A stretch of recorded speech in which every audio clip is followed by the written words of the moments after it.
이 코스닥 차트 분석을 드렸는데 코스피 차트 분석 의견도 있어가지고 일단 여러분 그 곧버스라든가 레버리지라든가 코덱스 그런 것들은 다 이제 코스피 200을 기준으로 하는 겁니다. 코스피 전체 지수가 아니고요. 200 종목을 뽑아놓은 이 지수를 말씀드리는 건데 제가 그 커뮤니티 글에 남겨드린 대로 어제 이게 상방이 떴습니다. 사실 저희는 이번 인버스 늘리면서 제가 코스피 인버스를 늘리라는 의견을 드리지 않았고 코스닥이 더 안 좋았기 때문에 코스닥 인버스 늘리라는 의견을 드렸었고요. 코스피 인버스는 가져가고 싶지 않다. 솔직히 말씀드리면 다른 지수에 비해서 저평가 국면입니다. 사실은 물론 삼성전자 하이닉스가 적자다. 물론 단기로 볼 때는 그렇죠. 단기로 볼 때는 안 좋은데 우리나라의 일만은 아니라는 거죠. 다 코스닥은 안 그렇겠습니까, 여러분? 코스닥 2차전지 때문에 괜찮다고요? 그냥 코스닥이 더 버블이 크다고 보시면 될 것 같고 또한 이제 만기이기 때문에 만기인 동시에 제가 어제는 그 글을 좀 일찍 남겨드렸죠. 커뮤니티 글을 인버스를 줄이라는 의견을 어제 일찍 남겨드린 이유가 어제도 선물이 1조 원 넘게 매수였고요. 그러니까는 만기 날인데 그저께도 매수였고 그저께 한 4천억인가 그랬고 어제가 1조 원이 넘은 걸로 기억하는데 이렇게 되고 오늘도 이제 1조 5천억이죠. 이렇게 되면은 그동안의 하방은 다 어제도 상당히 장중에 해소를 시키면서 그 정도로 마감을 시킨 것 같습니다. 제가 볼 때는. 그래서 2조 원 넘는 하방이 이제는 거의 다 해소를 되는 국면이고 만기가 끝났으니까 일단 어제는 다 해소되고 어제 매수가 어쩌면 그 다음 월물로 모르겠습니다. 하방을 청산한 건지 아니면은 하방은 뭐 청산을 안 해도 되고 장중에 매수매도 안 하고 그냥 장중에 끝나버리면 되는 거거든요. 그 이해가 좀 안 되실 텐데 어쨌든 요번에 롤오버는 조금 상방으로 롤오버 된 게 아닌가. 요것도 어려운 말이죠. 모르시면 넘어가셔도 됩니다. 그 정도 감안하면서 저희가 보겠고요. 늘 말씀드리지만은 외국인이 선물이 좀 하방이 좀 컸을 때는 크게 상승하는 경우가 없습니다. 보시다시피 이번에도 조금 하락해서 마감했어요. 여기서 그죠? 하락해서 마감을 했고 이런 겁니다. 외국인이 그 금액이 월가의 금액일 경우에 대부분 이제 크면 월가일 가능성이 크죠. 근데 그 금액이 컸을 때는 아주 급락을 크게 하거나 아니면은 크게 상승은 안 하더라는 거죠. 약간 하락하거나. 그러니까 그때는 좀 인버스를 제가 이번에 좀 많이 가져가지 않습니다. 물론 코스닥으로 가져가긴 했는데 늘려가긴 했는데 뭐 그게 더 좋았죠 사실은. 지금 코스닥이 더 많이 하락했으니까요. 근데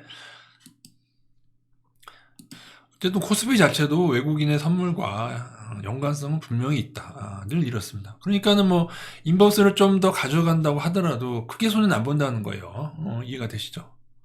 어쨌든 인버스를 다시 그래서 어제 줄이는 의견을 드렸고 커뮤니티 글에 현재도 뭐 아주 안심할 수는 없겠죠. 일단은 여기를 깬 다음에 이평선마저 이탈을 하려고 하다가 그죠? 이평선마저 121선까지 이탈을 하려고 하다가 감아 올려주면서 요거 제가 누누이 말씀드리지만 단타 하실 분들은 단타 짧게 치실 분들은 요렇게 MACD로 하는 게 훨씬 높지 않습니까? 여러분이 보셔도 딱 나온 다음에 또 오르잖아요. 그죠? 안 오르면 하방이 뜹니다. 그러면 꼭 손절하면 되고 저희 인버스 조정은 이런 단타가 아닙니다. 단타로 하려면은 저는 요렇게 한다 요신호로 할 거고 저희는 단타가 아니고 어차피 길게 가져가봐야 별거 없으니까 조절하면서 나중에 반등이 커진 시점에 인버스를 그때 좀 많이 늘리는 걸 목표로 가고 있고 또 반등도 먹기 위해서는 인버스를 줄여야 되잖아요. 그런 의도입니다. 지금은 코스피 200이 좀 일찍 든 이유는 일단 반도체가 삼성전자 하이닉스가 고개를 들면서 외국인들이 아주 매수로 지금 들어오고 있진 않은데 그렇다고 크게 빠지지도 않았죠. 이거를 보시고 또 오늘은 또 외국인 매수기도 하니까요. 선물과 현물 다 매수니까요. 이번에는 여기를 넘으면 추가 상승입니다. 못 넘으면은 예전처럼 1, 2, 3, 4 하다가 다시 하락하는 거고 상승할 때 하락시키는 거가 아직 남아있다는 건 아시고 근데 저거를 뚫게 되면은 근데 저걸 뚫으려면은 나스닥이 전고점을 넘어야 될 것 같은데 올해의 최고점을 다시 넘고 올라야 될 것 같은데 일단은 이제 10월이면 이제 4분기가 시작되죠. 4분기가 10월, 11월, 12월 가장 위험한 시기로 가고 있다고 하는데 그 4분기를 맞이하기 전에 한번 올린 다음에 가는 길에 반등을 또 올린 다음에 그렇게 될지 아니면은 지금 외국인이 선물 1조 원을 매수한다고 해서 꼭 상방을 보실 필요는 없어요. 왜냐면은 지난번에도 그랬지만은 1조 원 매수하고 그 다음에 또 다시 1조 원 매도하고 막 그런 식으로 헷갈리게 했었어요. 그러다가 딱 2조 원 이상, 한 3조 원, 4조 원 하방 잡은 다음에 그때 이렇게 하락을 한 겁니다. 선물은 그래서 완전히 100%는 아니지만은 조금 인버스를 조절할 때 조금 강도를 조금씩 더 모든 건 차트 기반으로 인버스를 조절하고 있습니다. 저희는. 근데 지금은 선물 동향을 따라서 5% 조절할 거 10% 정도 조절하는 그런 정도로 저희가 대응을 하고 있는 셈이죠. 그래서 올해 초에는 제가 인버스를 쫙 줄이라는 의견 드렸고 거기서 러셀 인버스를 저희가 이득을 많이 실현했지 않습니까?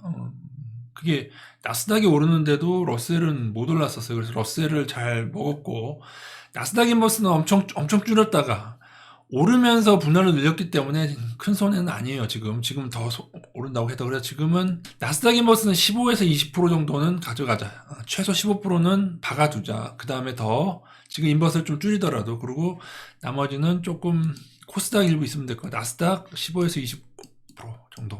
그리고 나머지는 코스닥하고 유로스탁스인데 코스닥 지수가 오늘 오인선은 회복할 것 같습니다. 코스닥 인버스도 살짝 줄이죠. 왜냐하면 그동안 좀 낙폭이 컸으니까 살짝 줄이고 이런 식으로 해서 전체적인 인버스 비중을 한 30에서 40% 낙관하신 분들은 한 30% 가져가시면 되고 그렇게 좀 피곤하신 분들은 40% 정도 가져가시면서 조절하다가 나중에는 요거를 70%까지 하락 전에 맞추는 게 저희 목표입니다. 70%까지는 아니더라도 50에서 70% 사이 정도까지 맞추는 게 목표가 될 것 같고요. 저평가는 여러분 30%는 투자하고 있어야지. 아무리 인버스를 낸다고 70%, 100% 투자해. 저희 사전에는 그런 건 없고요. 저평가가 있지 않습니까? 저평가 주식은 30%는 투자하십시오. 나스닥이 폭락해서 같이 하락한다. 그러면 뭐 같이 폭락을 당하면 되죠. 그리고 의외로 잘 버틴 애들도 있고 코스피는 그리고 몇 년 전 고점에 비해서 이미 좀 한 단계 하락한 지점이지 않아요. 물론 이렇게 반등하고 2008년도에 여기서도 또 엄청 꼬라박았지만은 하지만 반등이 어디까지 이어가느냐에 따라서 우리가 가진 종목이 또 어디까지 반등할지 또 그것이 제 느낌상으로는 이번 반등이 만약에 이어진다고 하면 아직은 여러분 제가 확신하는 건 아닙니다. 확신을 하려면은 여기를 뚫어야 돼요. 아직은 확신을 하진 않는데 이번 반등이 여기가 끝이냐 아니면은 완전히 더 이렇게 나올 거냐. 이렇게 되면 나스닥이 뭐 전고점, 최고점을 갱신하니 많으니 그렇게 해서 연말까지 올려 붙일 거냐 거기에 대한 게 남은 것 같습니다. 아마도 이게 어디까지 오르던지는 저는 모르겠지만은 이번 반등이 이제 거의 마지막 반등으로 가는 길이 아닐까 그 정도로 파동상 생각이 되어진 중에 있습니다. 여담입니다만 주식 선물은 여전히 조금 IT, 삼성전자, 하이닉스가 조금 높은 것 같아요.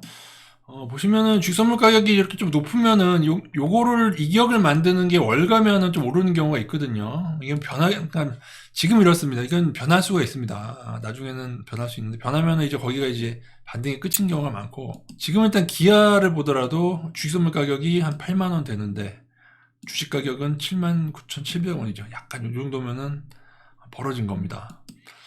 기아만 그런 게 아니고 지금 다 그런 것 같던데 LG전자도 그렇고요.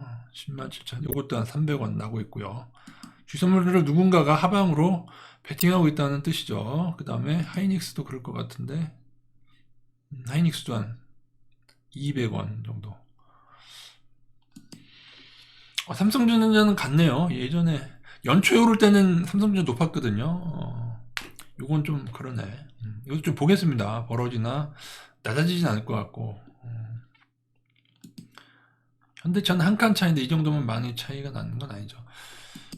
제가 현대차, 기아 위주로 추천을 드리고 있고 LG전자 추천드리고 있고 뭐 최근에 좀 반등을 좀 많이 하고 있습니다만 LG전자는 근데 그 종목들도 지수가 완갈아지면 같이 떨어집니다. 사실 현대차, 기아가 말씀드렸다시피 차트적으로 그렇게 좋은 위치는 아니에요. 조금 상승에 약간 제한이 걸릴 위치긴 한데 그런 식으로 끌어가다가 어차피 장기로 보는 거기 때문에 현대차 기아를 좋게 보자면 현대차 기아에 올인을 해야 되냐 또 그것도 아니죠. 저는 이제 현대차 기아의 전기차 진출에 걸림돌은 저 사실은 테슬라보다는 중국 전기차가 되게 조금 마음이 쓰이는 면이 있습니다. 어쨌든 좀 골고루 투자를 하시면 현대차 기아는 지금 너무 저평가됐습니다. 실적 대비해서 이 정도로 대충 설명을 마치도록 하겠습니다. 그래서 여러분 생각은 간만에 했던 이 MACD 상향 신호가 더 오를까요? 아니면 이 정도에서 또 넘을 듯하다 꼬라박을까요? 한번 지켜보도록 하겠습니다.